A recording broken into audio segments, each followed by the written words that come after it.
suite, on va parler de notre thématique du jour, santé.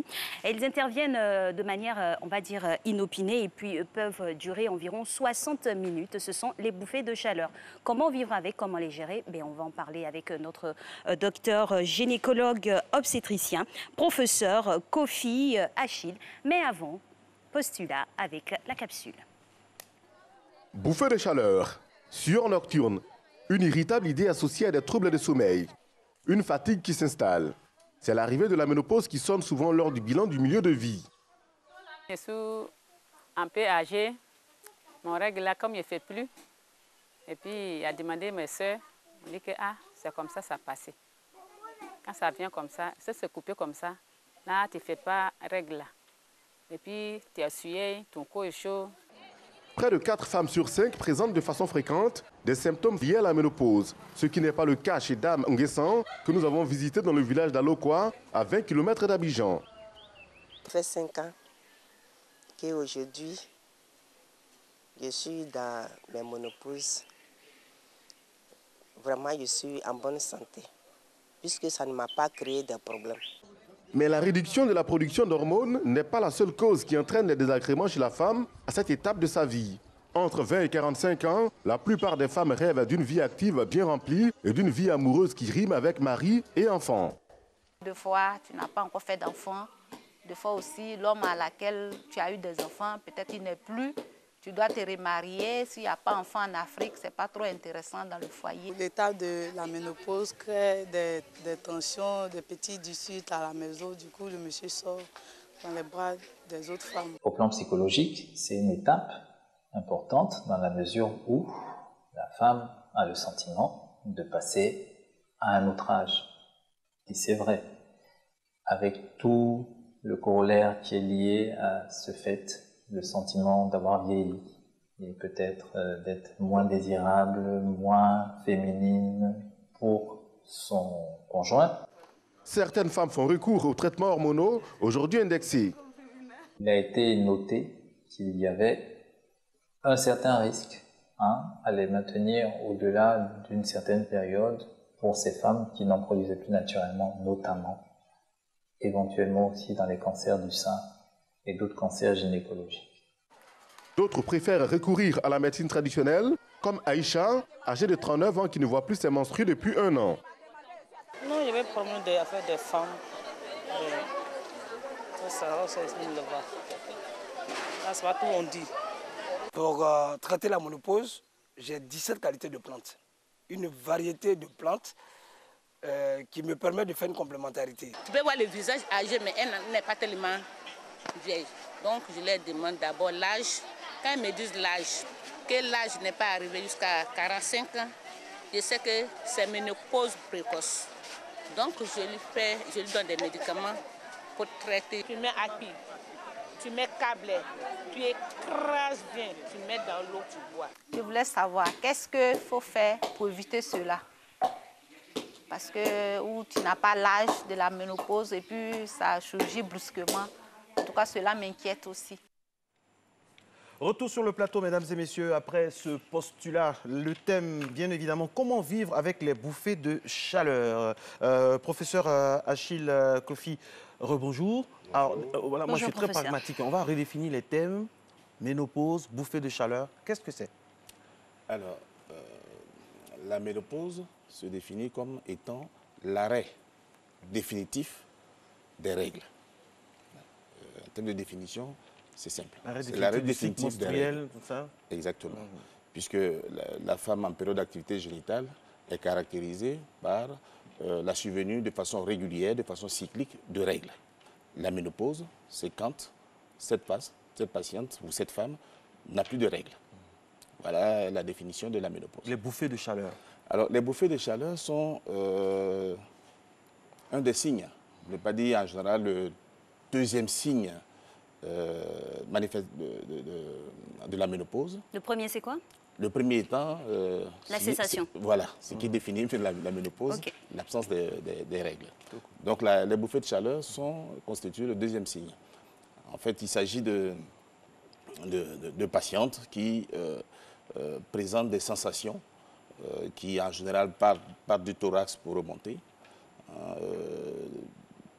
qui sont des, comment on dit, des chaleurs, la chaleur que la patiente va ressentir, mais parce qu'elle n'est pas permanente. C'est des manifestations qui se font de façon irrégulière dans la journée, qui peuvent durer de quelques secondes à quelques minutes. Voilà. Et donc, ils sont liés à ce qu'on appelle des vasodilatations, c'est-à-dire une dilatation des vaisseaux sanguins qui provoque, n'est-ce pas, ces sensations désagréables et qui souvent va s'accompagner de sueur. Abondante. Abondante, oui. Parfois abondante, effectivement. Alors, avant la ménopause, on peut aussi aller un peu plus en avant, parler de préménopause, ou un terme un peu plus actuel. Oui, maintenant on dit la périménopause. En fait, c'est la période qui vient juste avant la ménopause. Et c'est une période qui est variable, en général dure 2 ans et peut aller jusqu'à 7 ans. Et c'est une période qui est marquée par une régularité, n'est-ce pas, du cycle menstruel de la patiente. Donc une patiente qui est habituellement voit ses règles tous les mois peut se retrouver en train d'avoir ses règles tous les 2 mois, tous les 3 mois, voire tous les 6 mois. Voilà. Cette manifestation annonce la survenue prochaine, n'est-ce pas, de la ménopause. Et pendant cette période, on n'a pas de manifestation effective de bouffée de chaleur, c'est juste après la cessation. C'est vraiment après la cessation, du fait de l'absence de sécrétion des hormones génitales, notamment l'estrogène. Voilà. Alors, j'ai remarqué, c'est une affaire de fréquence, au niveau des bouffées de chaleur. Et de plus en plus, avec l'âge, les fréquences se rapprochent, c'est cela? Alors, j'aimerais savoir, est-ce que le fait de se rafraîchir, le fait de l'alimentation, est-ce que les tenues vestimentaires, est-ce que l'exercice, est-ce que tout ça a un impact sur la survenue ou bien le fait d'éviter les bouffées de chaleur? Disons que les bouffées de chaleur, c'est... Comme je dis, c'est une manifestation de cette pathologie, enfin de ces pathologies, on va dire d'état physiologique, puisque toutes les femmes sont appelées à être dans cet état-là. Mais pas à la même fréquence. Pas la même fréquence. Ça diffère d'une femme à une autre? Oui, parce que sachez que dans 60% des cas, la ménopause va se manifester par des signes qui sont acceptables pour certaines patientes, donc ils n'ont pas besoin d'avoir recours à un médecin pour un traitement. Dans 20%, les femmes seront ménopausées, elles n'auront aucune manifestation clinique en dehors de l'absence des règles. Et dans 20%, effectivement, on peut avoir des manifestations sévères, des troubles fonctionnels sévères, et qui alors imposent, n'est-ce pas, une prise en charge médicale de ces manifestations cliniques. Donc, ce n'est pas toutes les patientes qui vont présenter toutes les manifestations cliniques de la ménopause, ce n'est pas toutes les patientes qui auront besoin d'une prise en charge. Et quelles sont ces manifestations et comment la prise en charge se fait? Alors, les manifestations cliniques de la ménopause se font au niveau on va dire, des organes cibles de l'estrogène, qui est l'hormone sexuelle de la femme. La principale hormone, en fait. La première hormone sécrétée pendant la première partie du cycle. Et cette hormone-là a pour, on va dire, organe cible, l'appareil génital de la femme, les seins, la peau, n'est-ce pas, le cerveau, le foie, même les os. Voilà. Et donc, à partir fragilité osseuse qui voilà, peut survenir. Exactement. Donc, à partir du moment où il n'y a plus cette sécrétion d'estrogène, tous ces organes cibles vont, n'est-ce pas, subir, on va dire, la carence de cette sécrétion hormonale. Et donc, comme on l'a dit, le premier signe, c'est l'absence des règles. Il y a les bouffées de chaleur. Il y a également des troubles, même neuropsychiques, l'anxiété. La sexualité qui est dérangée. Également, la sexualité, puisqu'il y a une baisse de la libido. Il y a une sécheresse vaginale. Une sécheresse vaginale, puisque il y a une réduction des différentes sécrétions, n'est-ce pas, au niveau vaginal. On parle de frigidité aussi? Non, la frigidité, c'est une pathologie qui survient même chez la femme qui a une période d'activité génitale. Voilà, donc c'est une pathologie à part. Mais donc la baisse de la libido, les sécheresses vaginales, l'atrophie Hein, l'atrophie de l'appareil génital. Ah bon? Ah oui? Oui, d'accord. oui, l'utérus redevient tout petit, puisque les oestrogènes sont ce qu'on appelle une hormone proliférative, qui ont une action sur la croissance. Voyez, et donc, qui maintiennent la trophicité normale des différents organes cibles. Donc, à partir du moment où il n'y en a plus, l'appareil génital s'atrophie, sécheresse vaginale, on va dire les fanais, les cheveux, les poils qui se clairsèment, qui deviennent un peu cassants, n'est-ce pas? Voilà, autant de manifestations cliniques et à la longue, le risque d'ostéoporose, avec tout ce qu'il y a comme risque de fracture, tassement de la colonne vertébrale qui fait qu'à la longue, vous voyez, les femmes progressivement se courber. Faites peur, docteur. Voilà. Et ah oui. Également des risques, rien n'est éternel, on va dire cardiovasculaires, également des risques d'athérosclérose. Voilà. Pour s'intéresser à la sexualité, puisque Marco c'est vous qui posez la question. A ouvert cette boîte de Pandore, l'atrophie, on va dire, de l'appareil génital ne serait-elle pas la résultante de ce manque de libido? Non. L'atrophie, c'est lié à l'absence de la sécrétion d'œstrogène. Et sa résultante, c'est d'autres effets. Exactement. Mais la baisse de la libido, c'est au niveau cérébral. OK. Et également, le fait que, si vous voulez, le fait que la femme ne fasse plus les règles, pour elle, elle peut percevoir cela comme étant... La fin aussi de, la fin de son activité. Voilà, elle devient, on va dire, inutile. Donc, à quoi ça sert d'avoir des rapports sexuels, puisque... Et justement, à cet instant précis de vos propos, au-delà du professeur, du médecin, c'est le psychologue. Quel est le discours que vous tenez lorsque la femme vient chez vous par rapport à son conjoint? Le rôle du conjoint est très important à ce moment-là. Est-ce que ça ne fait pas partie des thérapies aussi? L'accompagnement? Oui, l'accompagnement aussi bien par les professionnels de santé que par le mari. Bon, cette baisse d'activité sexuelle touche aussi l'homme, qui, à partir d'un certain âge, également, on va dire... Mais à quel âge? Parce qu'on peut situer... Ce serait notre thème. Pour le moment, nous sommes... voilà, de sorte que... Restez équitable, monsieur. Effectivement, il faut que la femme comprenne que effectivement l'homme peut avoir des besoins. On ne peut pas toujours, même dans le cas d'un couple, je veux dire, avec une femme qui a une période d'activité génitale, on ne peut pas toujours dire oui.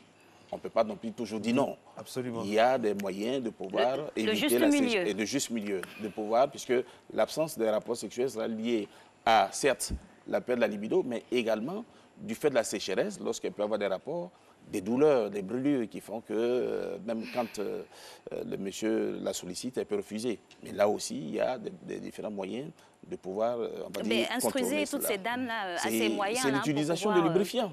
C'est l'utilisation de lubrifiants. Ah, d'accord. Voilà, pendant les rapports sexuels. C'est pas le refus, j'ai cru qu'il allait dire le refus ou l'explication dans la compréhension. Non, le professeur a été clair, il a dit l'utilisation du lubrifiant. Donc ça peut contribuer à... Exactement.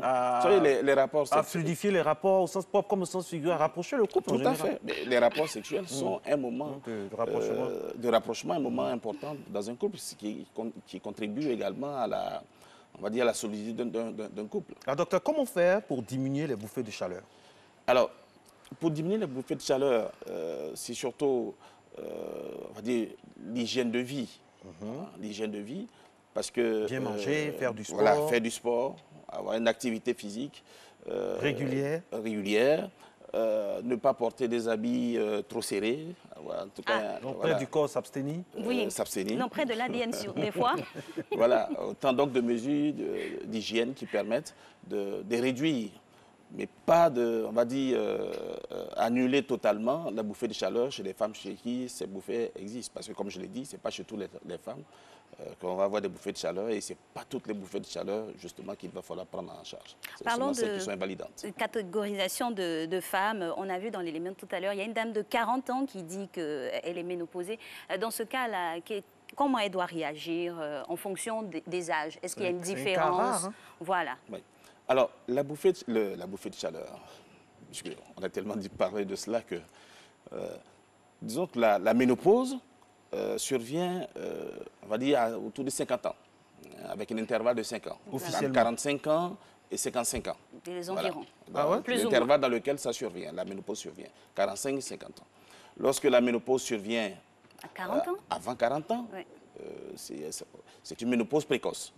Et vu tous les signes dont nous venons de parler, eh bien, ces signes vont arriver de façon un peu trop vite, et avec notamment les complications ostéo-articulaires et toutes ces manifestations assez désagréables qui vont se produire. Par conséquent, effectivement, lorsque la ménopause survient très tôt comme ça, il faut la prendre en charge médicalement. Il faut faire ce qu'on appelle un traitement hormonal substitutif, apporter à la patiente les différents hormones qu'elle ne fabrique plus du fait de la ménopause, afin de lui permettre d'avoir un cycle artificiel. Donc, elle va faire les règles, l'accompagner jusqu'à ce qu'elle atteigne l'âge normal de la ménopause. Professeur, il y a certaines situations incommodantes relativement à cette dame qui dit par exemple que depuis qu'elle est en situation de ménopause, elle a une odeur que son mari n'aime pas. Cette odeur n'arrive pas à partir. Est-ce que ça fait partie aussi de l'environnement de la femme ménopausée?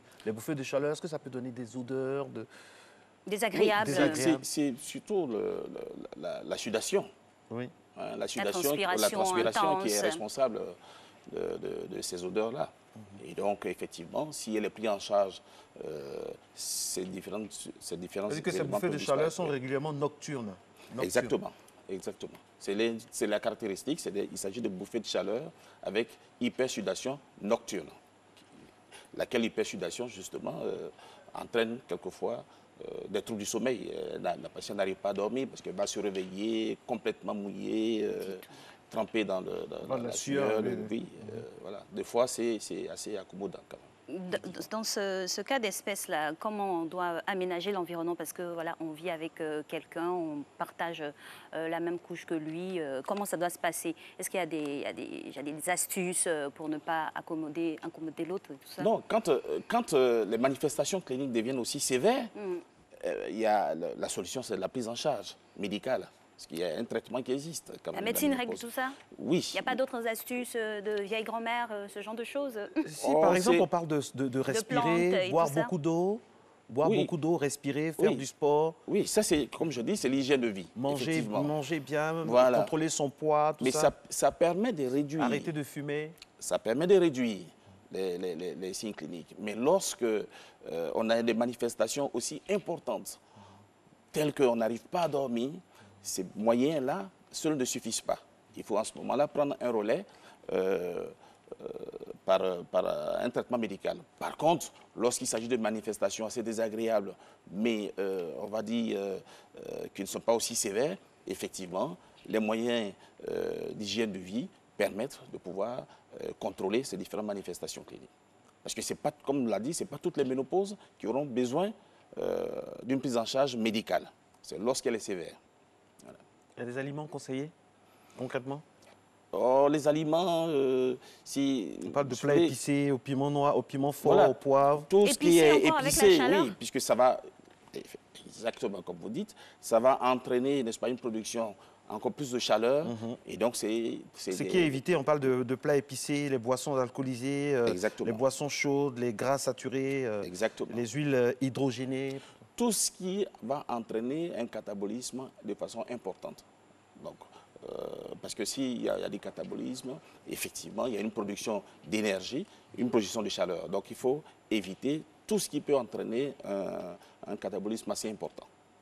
D'accord. Voilà. C'est quoi le catabolisme? C'est, si vous voulez, tout ce que va entraîner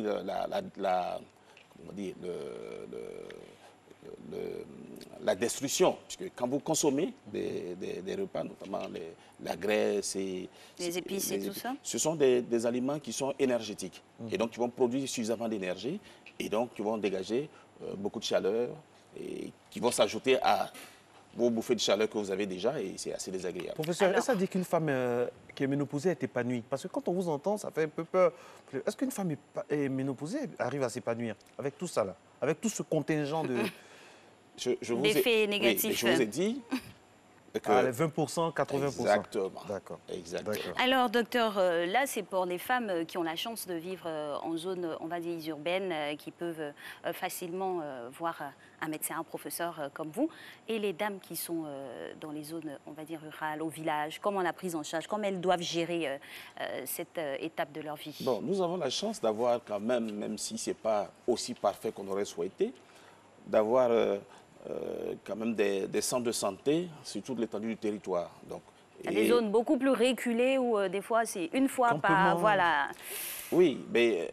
L'occasion d'un palu, là, on sait que c'est sérieux, mais oui. bon, pour une manifestation de femmes, on peut ne pas vouloir tout de suite se diriger vers là-bas. Je vous dis que c'est en cela que des émissions comme les vôtres sont les bienvenues, parce que ça va donc, pouvoir suivez-nous depuis sensibiliser les fins fonds. La population qui doit savoir qu'effectivement, il existe une prise en charge.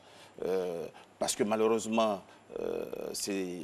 la ménopause, c'est quelque chose qu'on va observer de plus en plus, puisque vu l'âge de survenue que je vous ai donné, à l'époque, du fait de l'espérance de vie assez faible, il n'y avait pas beaucoup de patientes, beaucoup de femmes qui présentaient la ménopause. Or maintenant, avec l'augmentation de l'espérance de vie, il va sans dire qu'on aura de plus en plus de femmes qui vont présenter des tableaux de ménopause. Et par conséquent, à partir du moment où les manifestations deviennent insupportables, il n'y a pas d'autre solution que de pouvoir consulter. Voilà. Et aussi bien les sages-femmes que les infirmiers sont outillés pour prendre en charge quand ce n'est pas aussi sévère, mais quand les manifestations cliniques sont assez sévères, effectivement, on doit pouvoir orienter cette femme vers un gynécologue qu'on peut rencontrer dans les CHR. Professeur, en définitive, les bouffées de chaleur, la ménopause, ce n'est pas une fatalité. Il ne faut pas en avoir peur. On peut vivre avec tranquillement et être épanoui. Vous savez, pour terminer, il y a une chose est sûre. La première des choses qui est sûre pour un individu, lorsque vous naissez, forcément vous allez mourir. Mais il en va de même pour la ménopause. À partir du moment où vous êtes une femme, tôt ou tard, cette ménopause va arriver. Et ce n'est pas toutes les patientes qui vont présenter des manifestations cliniques insupportables. Comme l'a dit, c'est juste 20% des patientes. Le reste... Heureusement qu'il y a encore de l'espoir pour vivre, on va dire, au mieux sa ménopause avec, on va dire, des professeurs qui sont là, en tout cas le personnel de santé qui accompagne cette étape de vie. Et le conjoint également qui joue un rôle très important. Oui, messieurs, voilà. Évidemment, évidemment. C'est ça pour le meilleur et pour le pire.